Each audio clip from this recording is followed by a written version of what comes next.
Yes, sir. I tell you, that music never gets old. It feels like I'm in Game of Thrones or something, and it's just, boom. Oh man, House Furman, Terrell of House Furman, first of his name, conqueror of the books, defeater of DFS, all of that in the world. You know me, know the voice, know the guy. It's me, really real, villain real, Terrell Furman Jr. here at your service. And I'm here with somebody new to me, maybe old to you, new to me, old to you, but it is a pleasure. We're here to talk about some MLB DFS on the Fantasy Fire and Ice. I have Chris Torres, aka at Torres Takes. Make sure y'all give him a follow. Chris, what's going on, brother? What's going on, Terrell? Man, yeah, that music, that is official, man. I love it. And Yeah, I gotta step up my game just the way you describe yourself. Like I love that intro you give yourself. So I gotta figure out a better intro for me. But yeah, I'm at Torres Takes. Full name is Chris Torres. I'm happy to be here. Super excited to be part of the Sportstopia family and ready to get started here. Let's get into this slate. yeah, absolutely. And a big slate it is, but I want to rewind for a second and talk about yesterday's slate because yesterday was a Monday. It was the holiday. Monday overs have been insane over the course of the season, and yesterday was not any shadow of a doubt. And so when I look at the slate yesterday, I see 20 runs up there. I see 12 runs up there. I see games that have well into double digit runs on Monday. But now I look to today and I see a lot of starting pitching on the mound with some low ERAs. Like I'm talking below 4, you got below 3. It's a couple of aces on the mound today. So what are you looking at in MLB hitters today? And what seems like is going to be more of a pitching over offense than offense over pitching type of day. Yeah, excuse me. So I'm looking at, I mean, the top option on the main slate is Garrett Cole, right? He's 12K on DraftKings. He is the most obvious pick. I think he's going to go. The optimizer saying he's going to be around 50% ownership. I'm going to take Mhm. the over on that. I think everybody is going to gravitate to Garrett Cole because he is the top option there. Um, I do see some low over unders, but when we're talking DFS, I mean, we're looking for pitchers that are going to give us a lot of strikeouts, right? That's like first Mhm. and foremost. And I feel like I'm not seeing a ton of that. Like to me, again, Garrett Cole stands out clearly as the top option.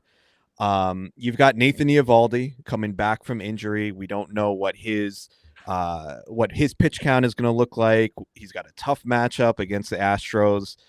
He's the second priciest option on the slate. I'm probably not going there.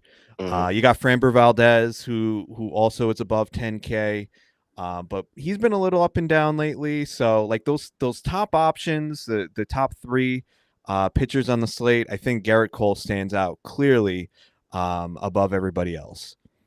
And but are you willing to take the chance on Cole?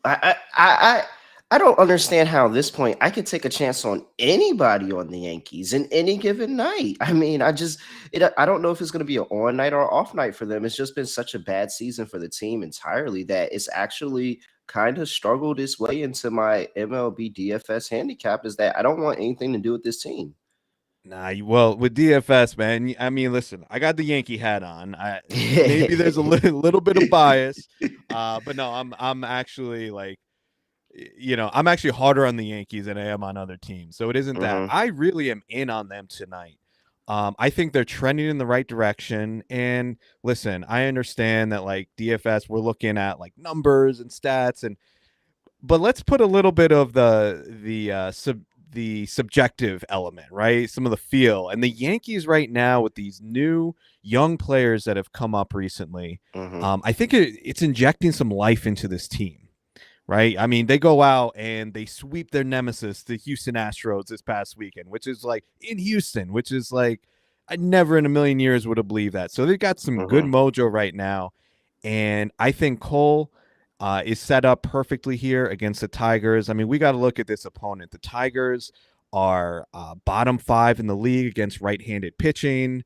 Mhm. Recently, they're not hitting well. So I think Cole is just perfectly set up here. And let's talk about the bats for a second, too. I think they may go a little overlooked on this slate. I'm really loving Jason Dominguez, he's probably Mm-hmm. going to hit. This is the first game at Yankee Stadium. It's going to be a big deal. Everybody's been waiting for this young kid to come up.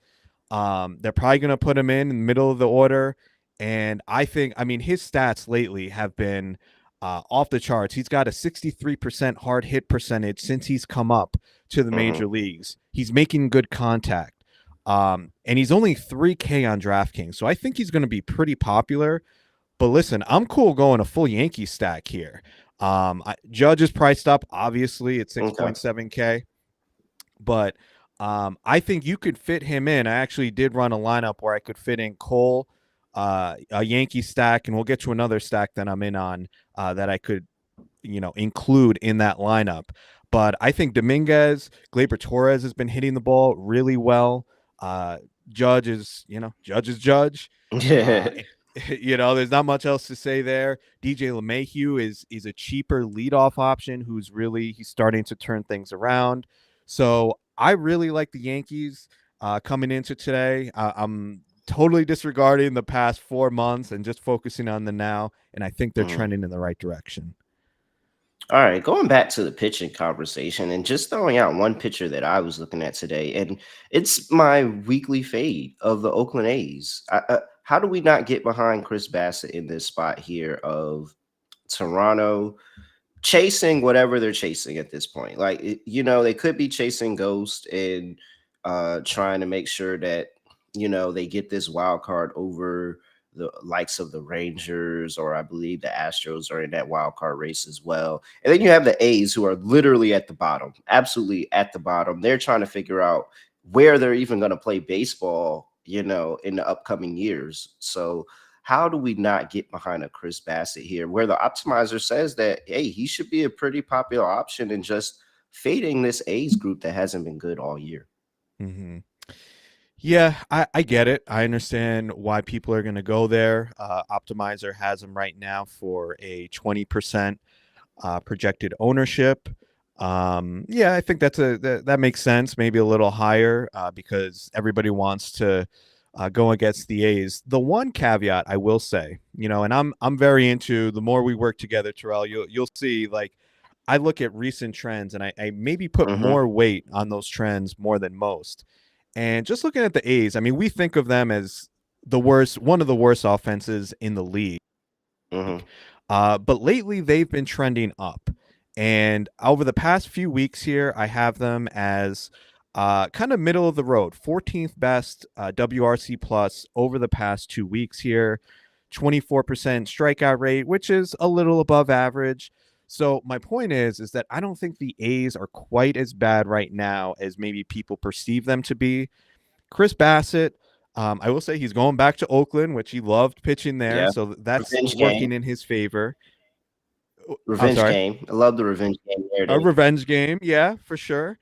So we got to take that narrative into account. But the other thing with Bassett, and I'm just playing devil's advocate, is he's priced up. He's 9.7K, Mm-hmm. so it's not like on DraftKings 9.7K. So it's not like you're getting a discount here on Bassett. So I could see it. If I'm making multiple lineups, I'll definitely have exposure, but I think I'll be underweight the field, honestly, because I do think he's going to be pretty popular, and he's not a huge strikeout guy either. Remember what I Mm-hmm. said in DFS? We're looking for strikeout pitchers.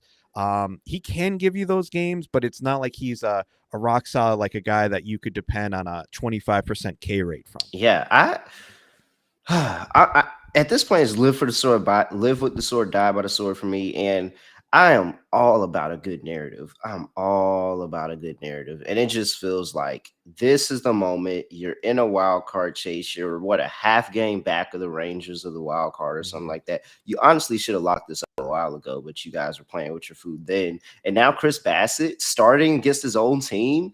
Oh, come on. You tell him, if I was a betting man, and I am, I would take the You are. I very much am. I would take the all Mhm. over on his strikeouts tonight. Just saying he's petty. Just saying he's petty. Just saying he's Okay. gonna be All petty right. today. And I think the optimizer agrees with me. And why we're paying the heavy price for him today, because hey, maybe that narrative does he reaches into some type of bag he's got who nobody knows. Maybe the Mhm. baseball gods come down like angels in the outfield and give him the ultimate pitch there to be able to strike everybody out. But great movie, by the way, Angels in the Outfield. I just pulled that off the top of my Love head. it. Love Yeah, it. I haven't seen that in a long time. All right. What's better? I'm assuming you've seen Rookie of the Year, No, right? The one with the kid on the Cubs, right? No, I haven't seen a lot of movies. you haven't. Oh man. Okay, so that's on your list after the Okay. show. I need you to go watch Rookie of the All Year right. and compare it to Angels in the Outfield. But Okay. anyway, All right. I'm gonna do that. It's a lot of people that are just like, how did you not see that? I'm like, come on, guys. I'm sorry. I haven't seen a lot of movies. You lucky you got Angels in the Outfield from me. All right. Let's move on to the hitters around the league and who's going to be having a great day today. And so, my general philosophy with hitting is just fade the Mets. And whoever is hitting against the Mets, just assume that they're going to go for the cycle. Every single person. That's my general philosophy. And just that, just fade the Mets. The Mets are terrible. As a Mets fan, fade the Mets. But today, the Mets get Patrick Corbin on the mound, who has flashed over the course of this season, and he has reverted back to that Patrick Corbin that won a World Series. This guy's still a fade for me, and I think that this is a matchup that I remember the Mets having a little bit of an advantage in the past. Are you looking at anything in this game or anywhere else in terms of who are the top hitters going to be, or maybe some value hitters? hmm yeah, I mean Patrick Corbin, he's been a punching bag for DFS players forever, right? I mean it's hard not to. Here's the other thing. We didn't mention the Mhm. weather. It's going to be 90 plus degrees in Washington today. Don't remind me. So it oh, is that okay? So you're down in that A area. little So further yeah. south, but yeah. Okay, yeah. It's hot up here in New York too. So I definitely am with you on that. Not a fan, but yeah, I think that definitely Pete Alonso is someone you got to look at. He's going to be very popular, Mhm. I'm sure, just against he has like a plus 700 slugging percentage against Patrick Corbin in his career if you're into batter pitcher The splits. So the I think metrics. he's going to be Mhm. popular. The optimizer has him for a 16% ownership percentage. Yeah, so that's going to be a lot of people are going to gravitate towards that. The Mets stack is going to be very popular. Ronnie Mauricio is very cheap. Mhm. The Mets young prospect who just came up. He had a ball the other day, 117 miles per hour, so we know the pop is there. Mhm. He's 3K on DraftKings. You could slot him in, I believe, at second or short. So yeah, people are gonna be in on him. I like Francisco Alvarez too at 3,500, Yeah. facing a lefty and Patrick Corbin in that ballpark. I feel like he's kind of like an auto play at 3,500. He's been hitting the ball well too. And that's a cheap So yeah, option. That's a definitely. cheap Yeah, that option. In he's just case you cheap. went I don't the understand that. in case you went the Garrett, Garrett and Bassett stack, something like that, hmm that ate up a whole bunch of salary, being able to get a catcher that in Francisco Alvarez, who can be very good for $3,500 against Patrick Corbin, it feels like a really, really good move for me. Yeah, I mean that's a guy. You're not going to bet on this, but like he could pop 2 home runs, and you wouldn't be Hmm. surprised at all. Last 2 weeks, 41% hard hit percentage for Alvarez. He's pulling the ball, which we like to see for home run potential. He's making decent enough contact that I mean we know the power's legit. If he gets into one, like there's a good chance it's going to go. So yeah, I like Alvarez a lot.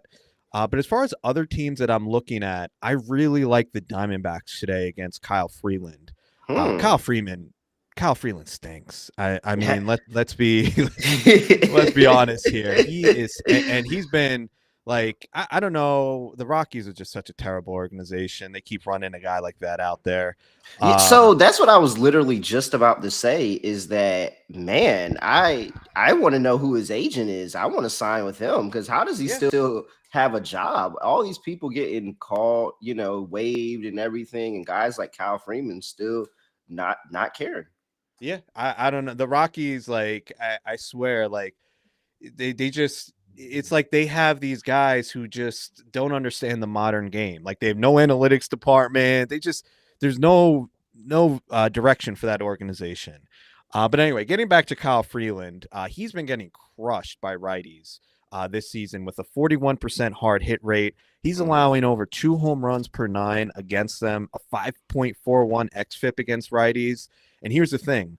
The Diamondbacks can get very right-handed heavy. They could put 8 righties out there. The only lefty that they would have in the lineup, in their projected lineup, is Corbin Carroll, who's not so bad himself. So I think best car salesman ever. Yeah. Best car. Hey, that doesn't sound like a car salesman. Corbin Carroll. Carroll down that Chevy Auto Course. Yeah, he's a car salesman. Best car salesman ever. Love Corbin Carroll. Yeah. So I think this is a smash spot for the whole team. You've got Evan Longoria, who they're probably going to put in there in the middle of the lineup. He's projected to hit 5th, 2.9K on DraftKings. I think he's a great value.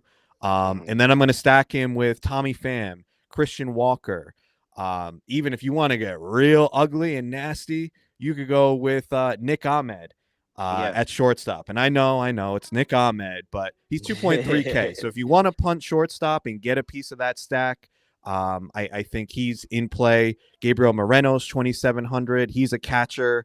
So you could put him in the stack there. So I think there's a lot of good options for the Diamondbacks at home against a terrible pitcher. And another thing that I think we overlook sometimes in DFS is bullpens. Rockies have the worst bullpen over the past 30 days in the league. Okay. So you're going to get a bad pitcher, a bad bullpen. I think they could absolutely explode today. I can't go against anything you said because one of the first lineups that the optimizer pulled out, and make sure you do tap into our optimizer with the QR code at the top of the screen where, that's not it. That's reverse that way. And so make sure you tap in with the optimizer. You can get that VIP promo for a lifetime access to the optimizer and a whole bunch of things that you can see at the bottom of the screen. And so number one stack that it had was in this Diamondbacks and Colorado game. And they did have Nick Ahmed as slotted there in the shortstop position, like you talked about, very cheap, $2,300, but a game that we're expecting to see some fireworks. And even though it's not the highest total on the board, I've always told people that you kind of got to watch these lines. And the number for this, while the total did not move, you're getting juice towards that over in this game. So teams are expecting, people are expecting, they're betting the over in this game. So you could expect to see some fireworks, and that's what you want in DFS. You want opportunity for runs scored, opportunity for fantasy points scored. So yeah, I'm 100% with you in this Colorado game and back in the D-backs here. The next game I want to talk about really quickly because the optimizer always runs the Braves back. And how do you not do it looking at this offense and what they've been able to do over the course of the season? It seems like it doesn't matter who gets in their way. They still find ways to manufacture runs. So while it may not be the most contrarian play today, are you still looking to back the Braves here in this slate going up against the Cardinals that it looks like Mickey Mouse Gallus? Oh, man, there would be nothing more that I want to do than stack against Miles Michaelis and his big, dumb mustache. I don't know what it is. Like, just his picture angers Mickey me. Mouse, man. Maybe it's because, he's like the old Mickey Mouse last year. He's the old Mickey Mouse guy that you get for your kid's birthday party. That's really like some like kind of drunk guy that's been on. Yeah, this creepy drunk guy, and he just shows up. Yeah, and he starts cussing at the kids. Like, that's who he is. That's literally his character. Yeah, no, there's something about him that really bothers me. And, maybe it was last year. I didn't have him anywhere. I totally faded him. And he had this like remarkable year out of nowhere. It just, I don't know, pissed me off. But yeah, I mean, he kind of is showing who we thought he was, right? I mean, he's been much, much worse this year. I would love to stack against him. He's going to be on the road in Atlanta in a great hitter's park. We know how good that offense is. The only thing, man, is that these bats are priced up, right? I mean, Matt Olson, all these guys are just like Matt Olson 6,400, Mm-hmm. Riley 5,800, Acuna 68. So like my question is, how do you get these bats in there and still have decent pitching? Like I don't see any real cheap options at pitcher that Mm-hmm. allows you to get those bats in there. For that reason, I'm sure they're going to go pretty low owned. So that's a kind of lineup construction thing to think about.